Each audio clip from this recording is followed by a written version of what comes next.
Saudara-saudari terkasih di dalam Tuhan Yesus Kristus, semoga kita semua dalam keadaan sehat bersama keluarga. Saat ini marilah kita mendengarkan bacaan kitab suci dan renungan harian Minggu 11 Juli tahun 2021.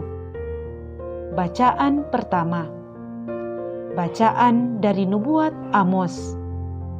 Sekali peristiwa, berkatalah Amasya imam di Betel kepada Amos, "Hai pelihat, pergilah enyalah ke tanah Yehuda. Carilah di sana makananmu dan bernubuatlah juga di sana. Tetapi jangan lagi bernubuat di Betel, sebab Betel adalah tempat kudus raja dan bait suci kerajaan."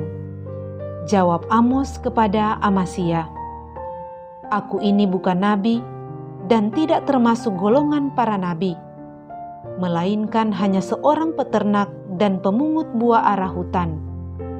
Tetapi Tuhanlah yang mengambil aku dari pekerjaan menggiring kambing domba. Tuhan berfirman kepadaku, pergilah, bernubuatlah terhadap umatku Israel." Demikianlah sabda Tuhan. Syukur kepada Allah. Bacaan kedua. Bacaan dari surat Rasul Paulus kepada jemaat di Efesus. Terpujilah Allah dan Bapa Tuhan kita Yesus Kristus, yang dalam Kristus telah mengaruniakan kepada kita segala berkat rohani di surga. Sebab di dalam Dia Allah telah memilih kita sebelum dunia dijadikan, supaya kita kudus dan tak bercela di hadapan-Nya. Dengan kasih, Allah telah menentukan kita menjadi anak-Nya oleh perantaraan Yesus Kristus sesuai dengan kerelaan kehendak-Nya, supaya terpujilah kasih karunia-Nya yang mulia, yang dianugerahkan-Nya kepada kita dalam Dia yang dikasihi-Nya. Sebab dalam Kristus dan oleh darah-Nya kita peroleh penebusan, yaitu pengampunan dosa menurut kekayaan kasih karunia-Nya yang Ia limpahkan kepada kita dalam segala hikmat dan pengertian. Sebab Allah telah menyatakan rahasia kehendak-Nya kepada kita sesuai dengan rencana kerelaan-Nya, yaitu rencana kerelaan yang dari semula telah ditetapkan-Nya di dalam Kristus sebagai persiapan kegenapan waktu untuk mempersatukan segala sesuatu, baik yang di surga maupun yang di bumi, di dalam Kristus sebagai kepala. Aku katakan di dalam Kristus, karena di dalam Dialah kami mendapat bagian yang dijanjikan Allah, yakni yang dari semula ditentukan untuk menerima bagian itu sesuai dengan maksud Allah, yang dalam segala sesuatu bekerja menurut keputusan-keputusan kehendak-Nya.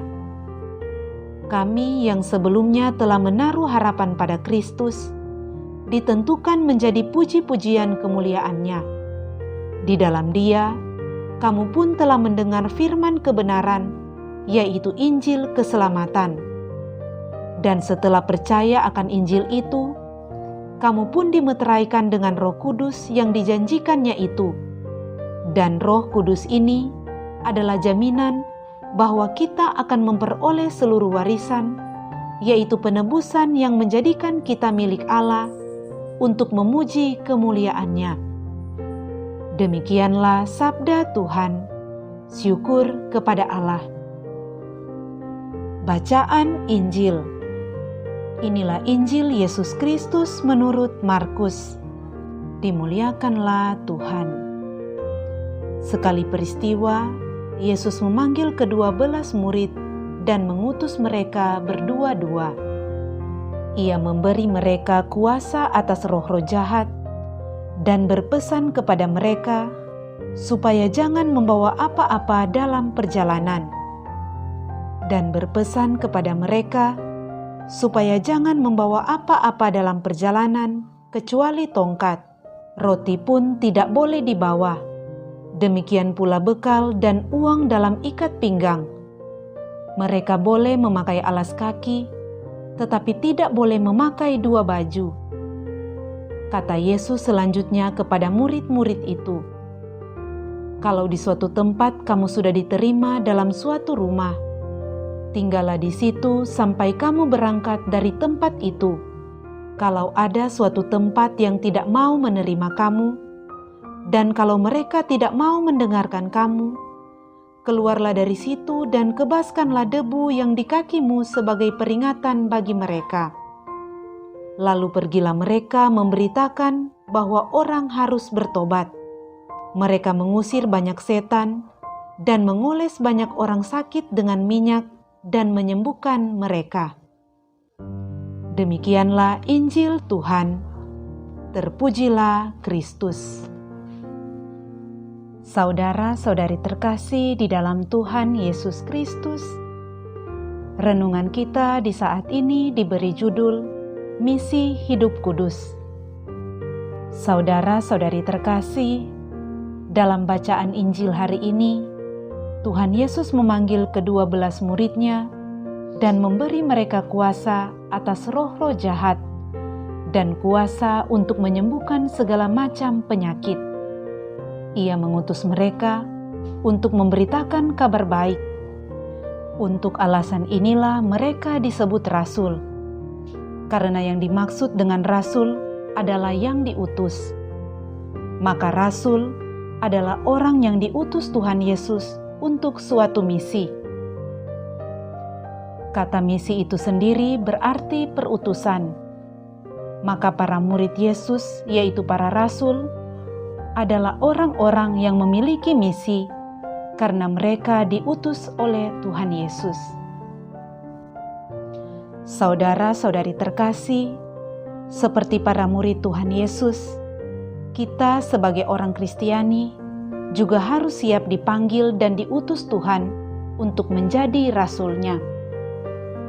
Seperti para murid Tuhan Yesus yang diutus oleh Tuhan untuk membawa kabar baik, kita sebagai orang Kristiani masa sekarang juga harus siap dipanggil dan diutus Tuhan untuk menjadi seorang nabi.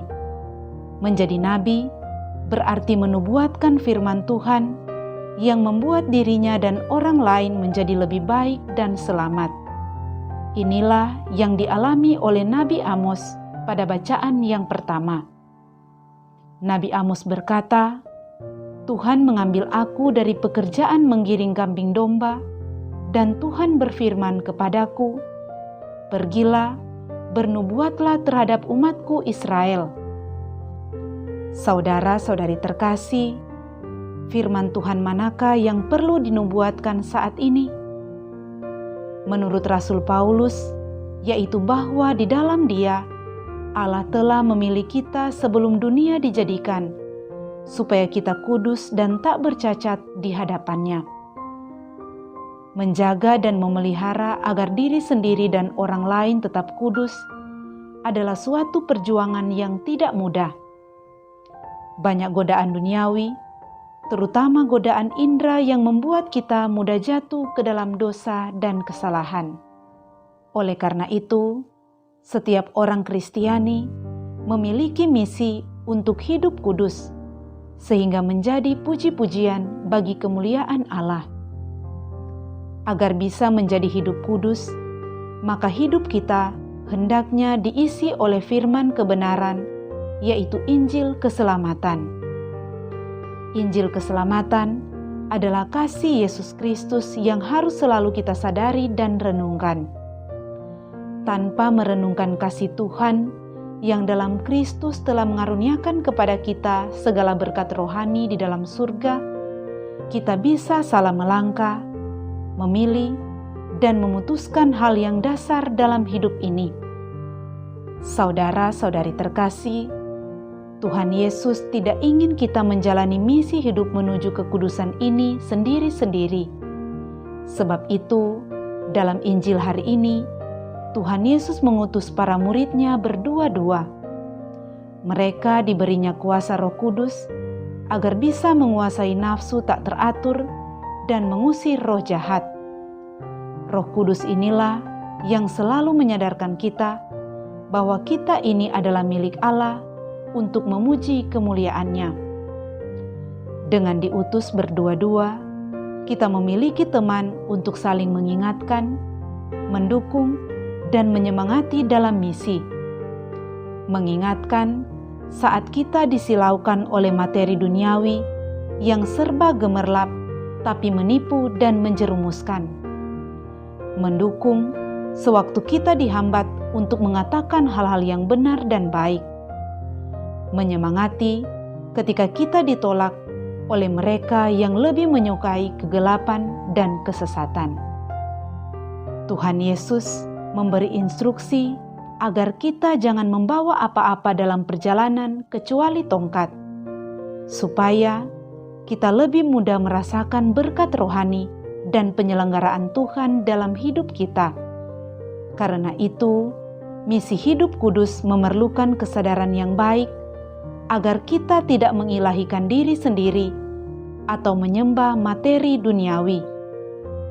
Kepandaian atau harta melimpah bisa membuat kita meremehkan kuasa Tuhan dan melupakan kehadiran orang lain yang perlu kita tolong. Dalam semangat hidup sederhana, marilah kita berusaha untuk hidup kudus dan menjadi penolong bagi sesama yang membutuhkan. Semoga Tuhan menolong kita. Amin.